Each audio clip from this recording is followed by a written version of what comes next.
Welcome, everyone. Thanks for attending. We appreciate you taking your time out to learn some things on what we've discovered through our research. We know your time is extremely invaluable. Today, we're going to be talking about 2023 distributor trends. Now, this information that we're going to share with you today is the first time we've debuted some of the recent research we've done across hundreds of distributor firms and even more executives at different distributor firms across many sectors here. It'll also share with you some of the research that we've done over the years in just simply benchmarking distributors across their entire aspects of operational efficiency through to commercial excellence. So we're excited to share a lot of this information with you. At the end of today's session, we'll reserve about 15 minutes for questions. So if you have questions along the way, feel free to enter them in the Q&A section of Zoom, and then we'll field those questions at the end. Myself, James Dorn, I'm the president and CEO of the Dorn Group, and I've got with me here my colleague, John Gunderson. So, John, with that, let's dive in. All right, James, let's get going. Awesome. So, the research we're going to summarize here in just a key executive summary here. This is 4 of the key themes that we've seen emerge across our research. And some of this may not come as a surprise to you, but the bigger issues here are really with operational issues. You know, distributors and manufacturers and then customers are focused on how to actually get the product when they need the product due to supply chain issues, due to availability, due to inflation. There's been a lot of factors that have emerged, but big focus is really on driving availability and getting that delivery point of the product to that end customer. So let's dive into these 4 themes here. The first one is on supply chain. As I mentioned, this may not be a big surprise, but we're starting to see more improvement with the supply chain. There's a lot of redundancy being created at the supplier level, even nearshoring and onshoring with some of these facilities and manufacturing capabilities, getting the product and the supply chain closer to the point of distribution and whatnot. But with this one, we're also seeing that end customers are still having troubles getting the product to them. So there's going to be some backlogs moving into 2023. It'll ease up towards the end. But really that scarcity of product is going to diminish more and more towards the end of 2023. John, let's dive into the next key theme here. Yeah, so availability, just to reiterate what James said, availability is just king right now. It is starting to ease a little bit, but I was just on a call with a distributor last week and they were taking calls on products with 50-week lead times. So lead times and backlog are really high right now. As things improve, as and if the economy slows, that will improve over time. James, go to the next one. Yeah, this one is a big one. Some that I don't think many suppliers and even are familiar with this third one. It really comes down to the strength of brands and the loyalty and preference of brands have diminished from what we have seen across our research, both at end customer, distributor, and supplier. And this is just due to simply being able to get the product on time and get the product into their facilities. So suppliers need to be aware that their brand, it may not be as loyal or sticky to end customers as it used to be. And part of that is just due to changing expectations at the end customer level and a lot of substitution of products over the last few years. So rebuilding programs to strengthen your brand and strengthen that stickiness with end customers and ultimately helping your distributor partners drive that loyalty is going to be a big factor here. Yep. And then pricing team is, as a pricing leader in distribution in a 20-year career, sensitivity is as low as it's been in a long time. Everybody has been able to help and gain with price and inflation. It always is one of the top factors. You're going to see a lot of that in our research. We've been doing research on pricing for 10 years in the channel. It's as low as it's ever been, but we expect to bounce back, right, James, and how important price is going to become Oh, as yeah. the supply chain issues figure themselves out. Yeah, absolutely, John.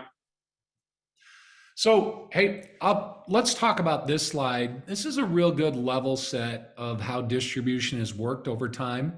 You can see it's really a 2019 to 2023. This really started about in 2014 when everybody started getting an iPhone and had a computer in their pocket. But this is traditional distribution, how you used to set a plan. You deliver that plan to your branches, to the account manager, who then went to the end customer. And the end customer was more dependent on you even 3 or 4 years ago than they are today. So they needed you more for product support, technical support. They were more open to lunch and learns. The relationship was more important to the end customer. A lot of that is changing. And now, if you look at it, it's a two-way discussion where the end customer is in control. It isn't just one way, it's a two-way discussion where now the customer wants more self-service functions. They have better price transparency. They have, really good, what I would call, I guess, dependent on the channel. They're not as dependent on the channel as much. Yeah, so this one, John, I think this is really interesting because, if you weren't keeping up with the changes month over month, year over year, this could come as a really big surprise to a lot of commercial leaders out there at distribution.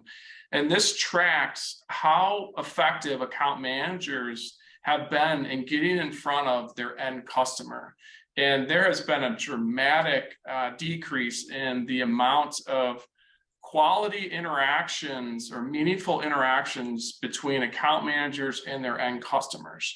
So this has definitely been due to the disruption through COVID, but the larger impact of this is end customers' behavior has changed to where they no longer want to go back to the way in which business used to be done, which was heavily person to person. They want to be able to just simply get the information at their fingertips, educate themselves, and make an informed decision without the heavy interaction with distributor account managers. And what this means, John, more importantly, I think, is distributors account manager, there's less influence that AM has in persuading or introducing new things to that end customer.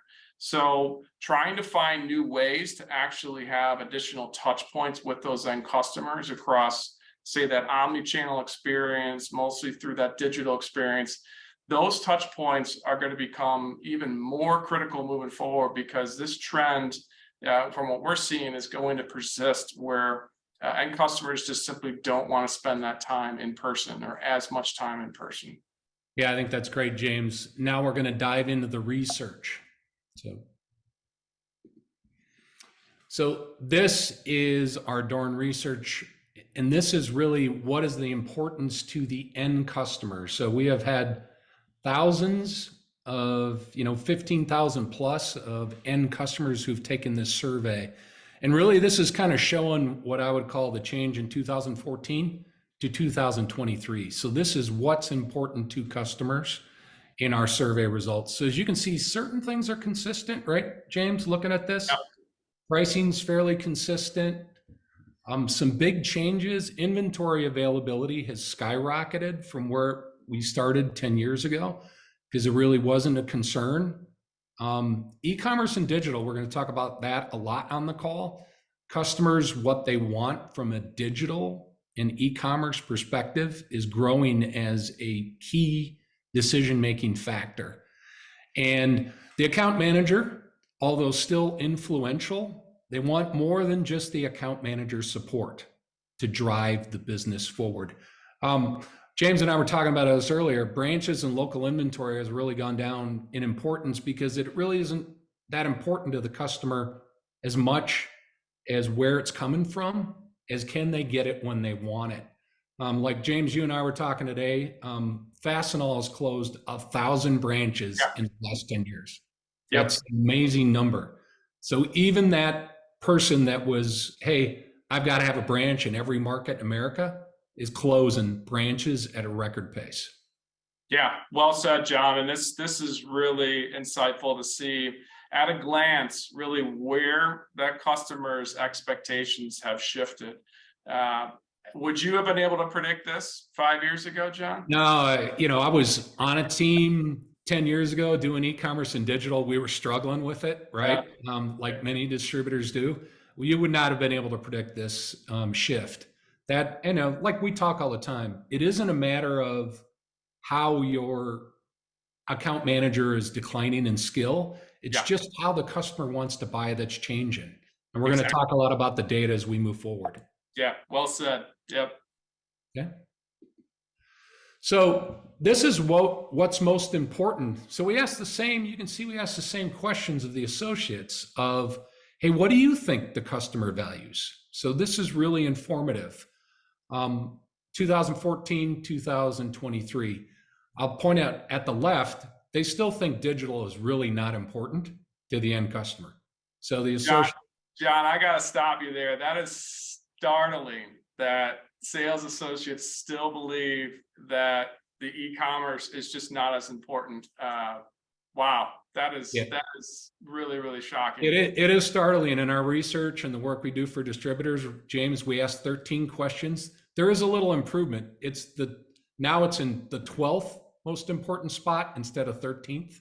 So a little bit of improvement, but if you think about it, it is startling, right? There's a big gap between what the associates think and what the customers are saying.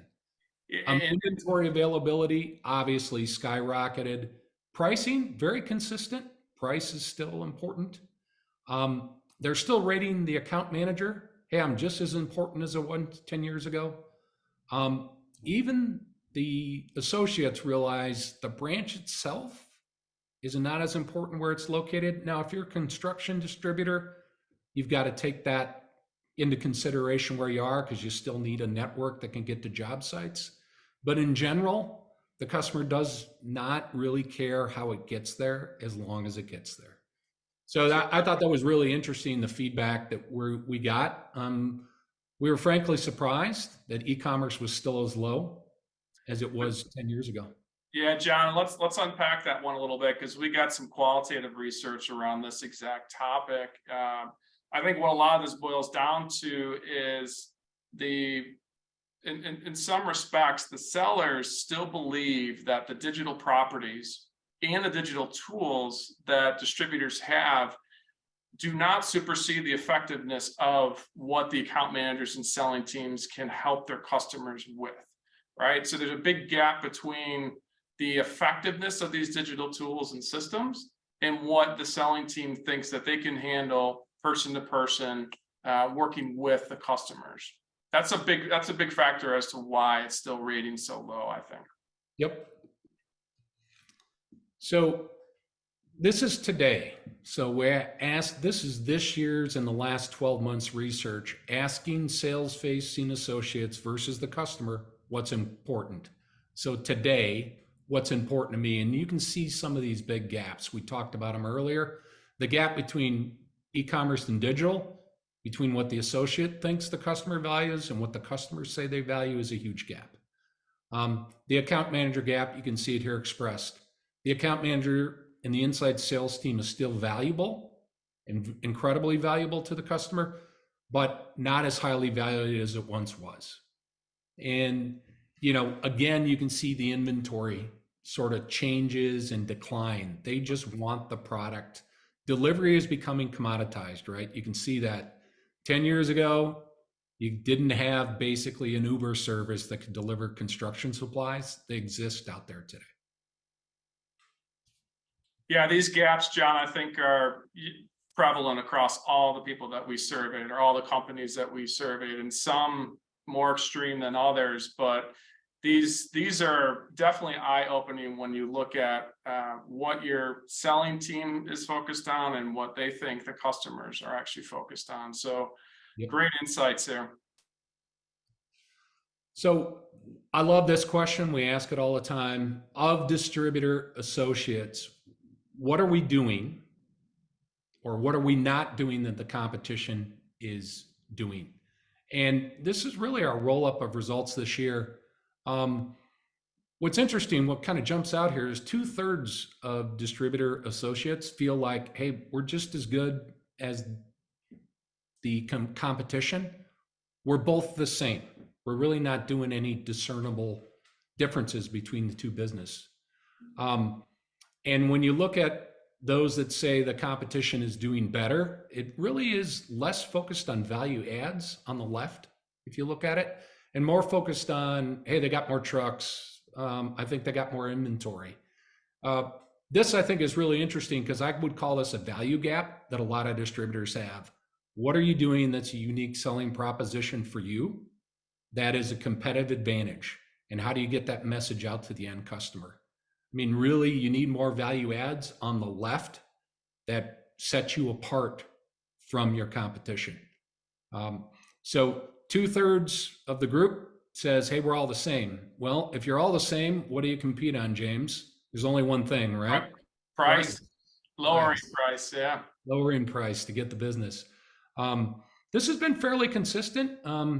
It's actually over time, though, more and more people think they're the same. They don't understand what they're doing differently than the competition.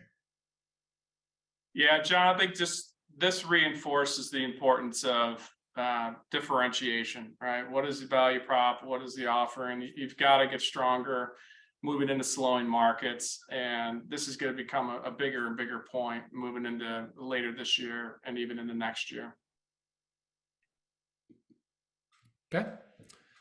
Then the self-serve ecosystem. This is something that I think is really key. The customer is in the middle now. They are in control. They want to communicate with the parties, all parties now. The distributor, the rep, and the manufacturer. They have ways to communicate with the whole channel now, and they want to do it in real time. They will only call you in many cases when their self-service efforts have stalled. So one of the keys, I think, as a distributor is you want to have a customer checking stock, finding their invoices, really checking receipt of deliveries, right? You want to have them do all that backroom stuff themselves because they want to do that themselves. They don't want to have to call you and say, where's my summary bill? Where's this invoice?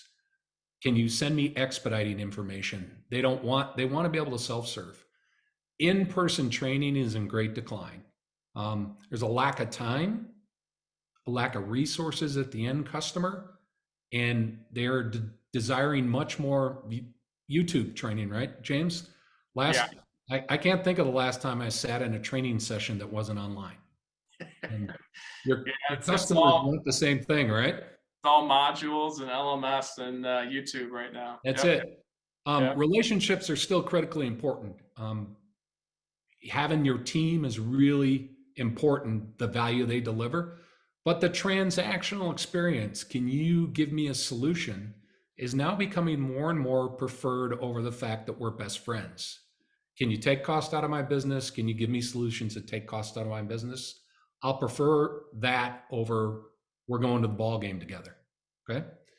And I think a key thing you have to view is interactions on your websites were phone calls a decade ago. You've got to handle your interactions on the website, whether that's checking a spec sheet, downloading a summary invoice. You've got to handle that like it's a phone call. And the distributors that are handling and changing their business to deal with that new reality are the ones that are winning.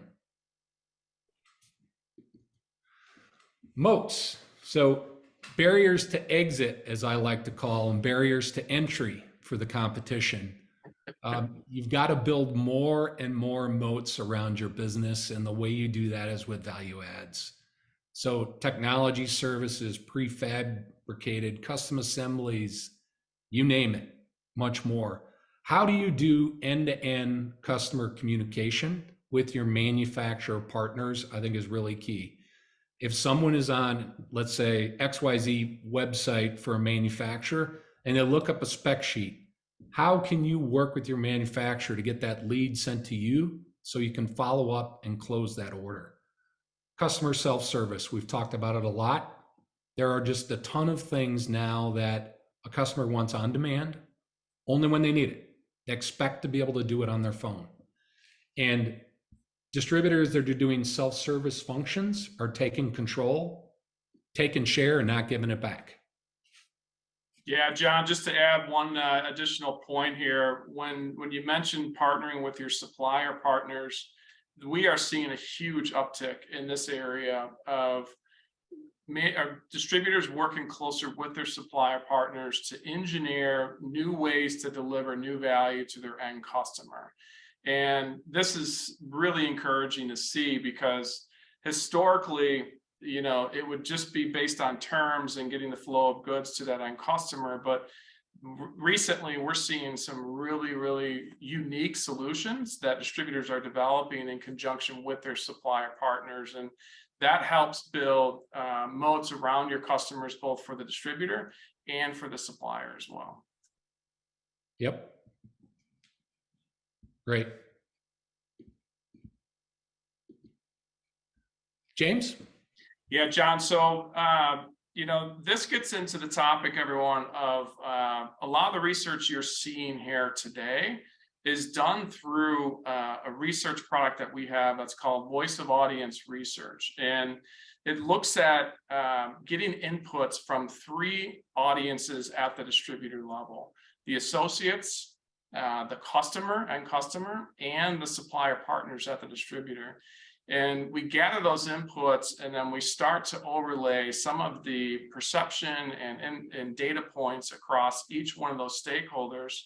And what we usually find is that there's a great deal of gaps or opportunities, we'll say, in between all this information that distributors can then use to strengthen their offering, strengthen their value proposition, and strengthen their growth strategies moving forward as to how they will go about market development or customer, share of wallet growth, programs like that.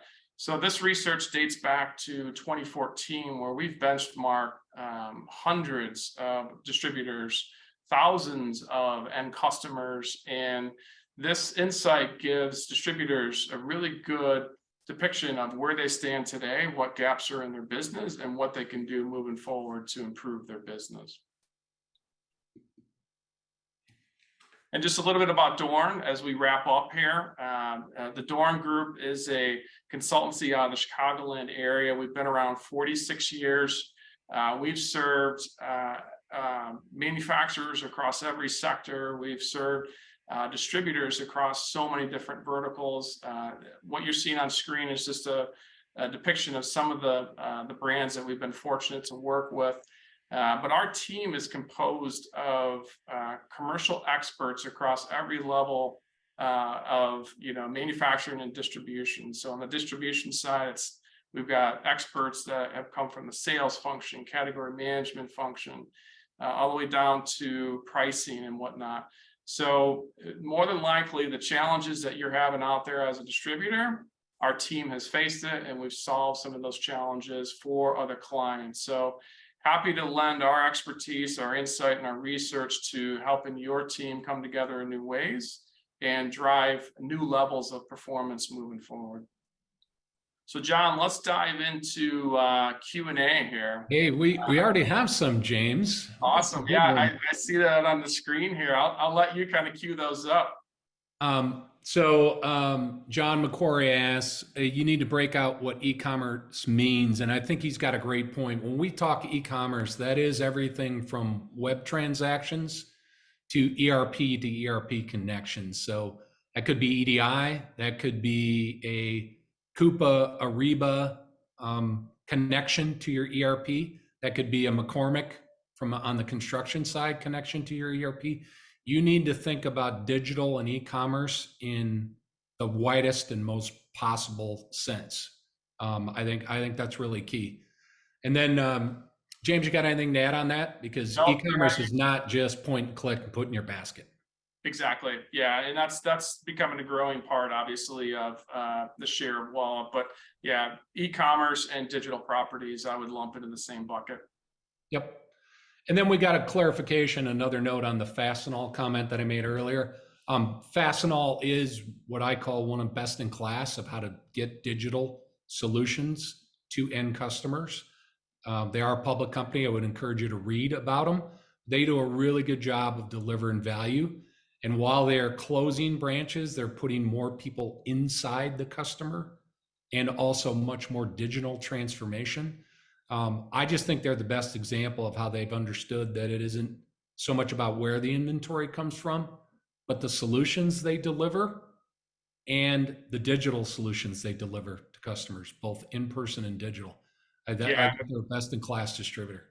Yep. Well said, John. If you even track what they're measuring, they've put a renewed focus on measuring the revenue through their digital properties over the last year or so. And I think that's over what, half of their business now. Yep. Yeah, they've gotten some great growth through that. they have. They have. So, any other questions, team? I think we might have one or two more popping up. Here comes another one. How critical do you view inventory management as a future differentiator? James, you want to start with that one? I can't wait to answer this one. I'll hand that one to you, John. Oh, so you're going to give it to me first. I think inventory management is a critical factor. Customers want you to take cost out of their business, and inventory management can be done in so many ways. If you're a construction-based distributor, we've got a lot of our clients who are now putting Amazon-type boxes out front for after-hours pickup. You know, you get your code, you come out, you pick it up.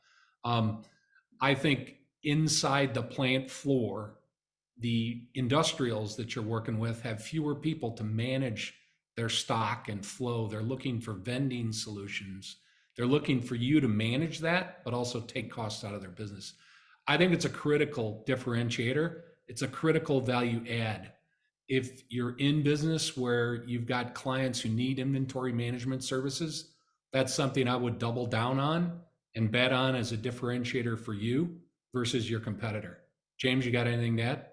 No, just the timeliness of it, John. I think that's obviously been very important over the last few years, but to try and maintain the share that you may have been able to capture over the last few years based on some of the availability and inventory that you may have had, it's going to become even more important for you to get those practices really formalized to where you can maintain that competitive edge and that customer stickiness to where they don't revert back to the way they used to do things historically.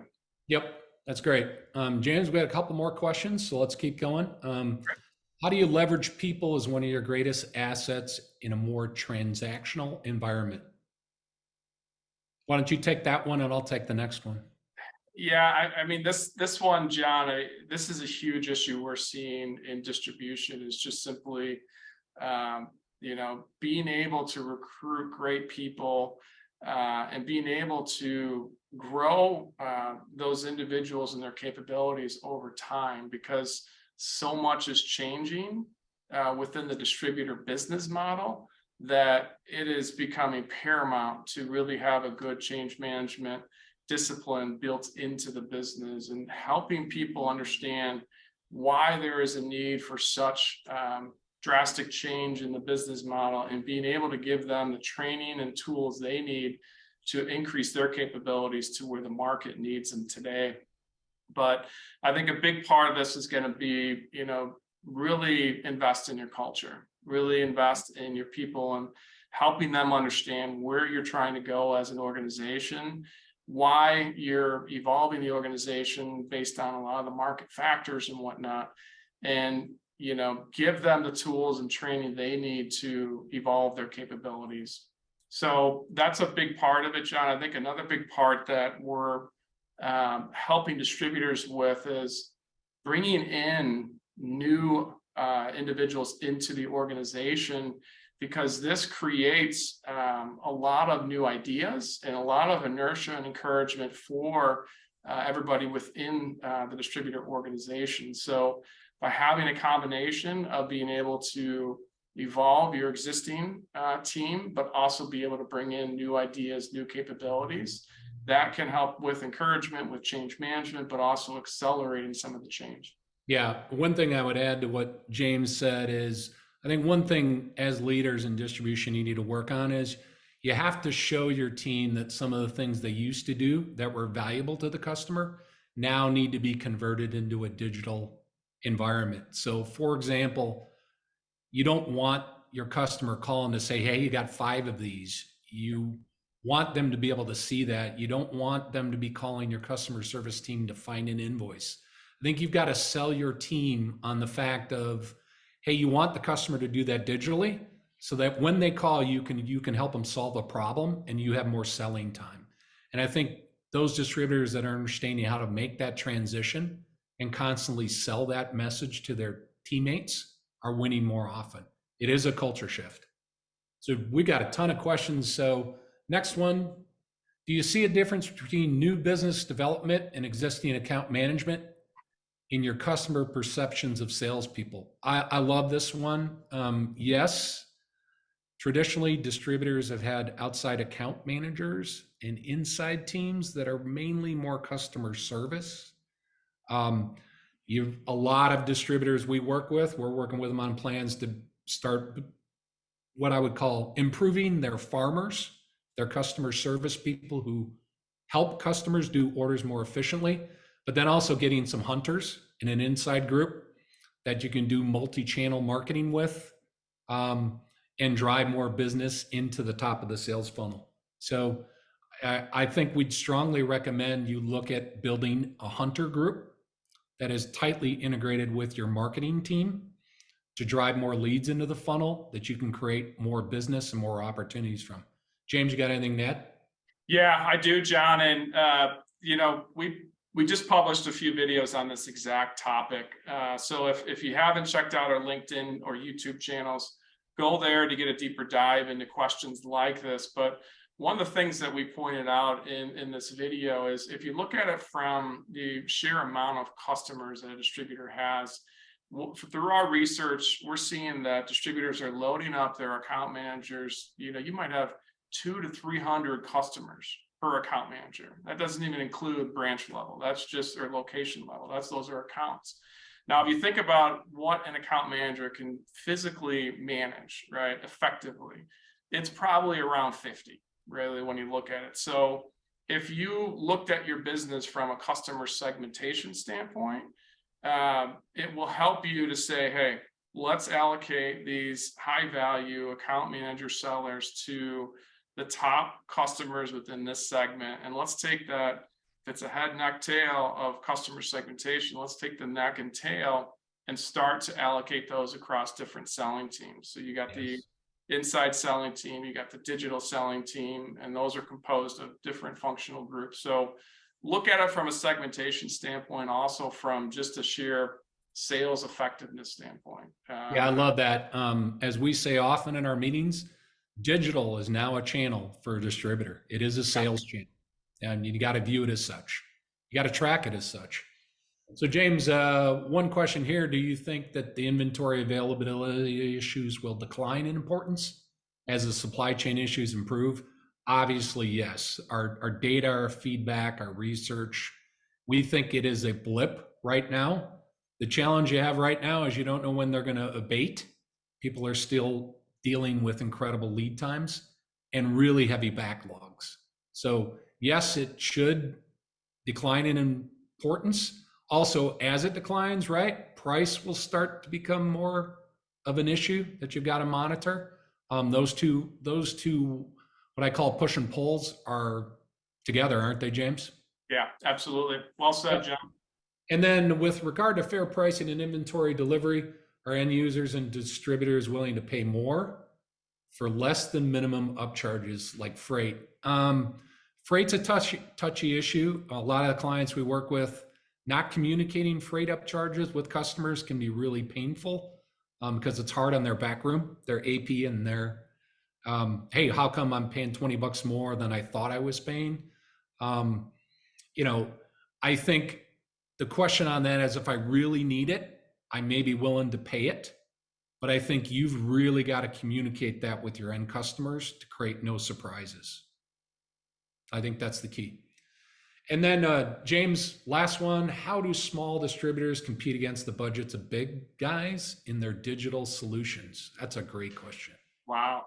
Yeah, that's a big question there. I would say we published some best practices on this too, and a big part of it is don't buy software, right? Invest in your people.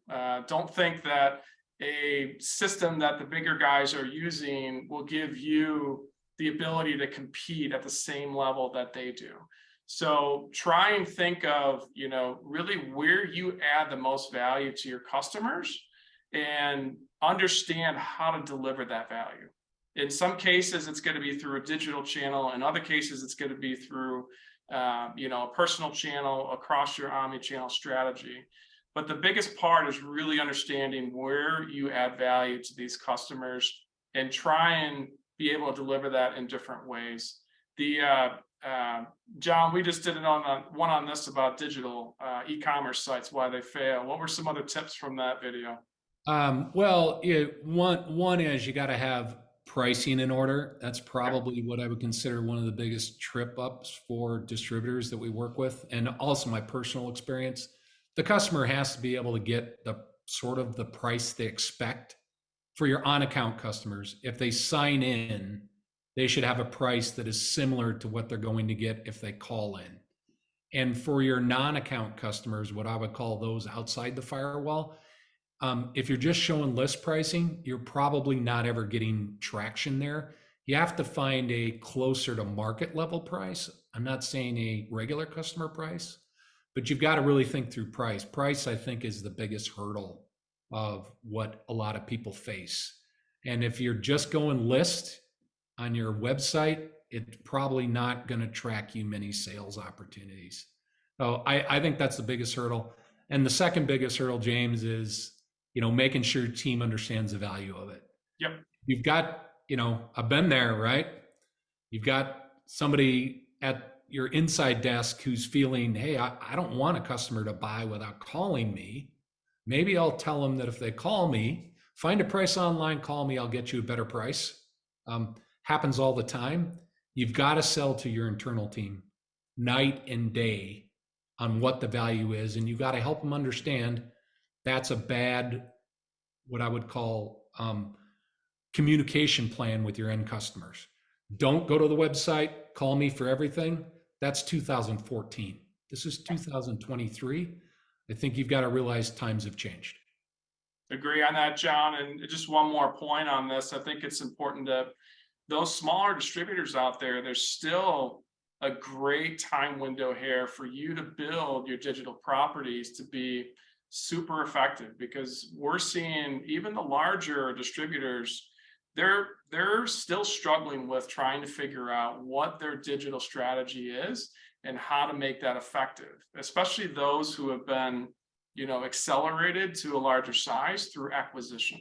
That Yes. Those ones are even further away from really figuring out where the digital strategy is, how their e-commerce is going to be more effective in stealing share. So there's still a good amount of time for you to actually determine that strategy.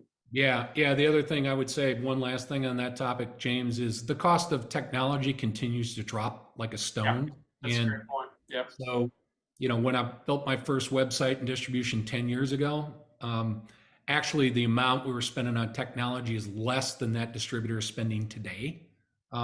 So you can really get into and come up with a solution that you get just enough software at a low price to get you where you need to be and come up with a solution that works for your business. I agree with everything what James said. You still got to figure out how to use your people and the right amount of software to come up with the best solution for you. Okay. Well, that is the end of our questions. I haven't been on a webinar in a long time where we got 10 questions. Yeah, that was great. So everyone, thank you for joining today's webinar. We will go ahead and publish a recording of this webinar and send that to everybody who is registered. And hopefully you've learned some really insightful things today. And happy to be here to provide you with that level of research and guidance to your organization. Thank you, guys. Appreciate it. Great. Thank you, everyone.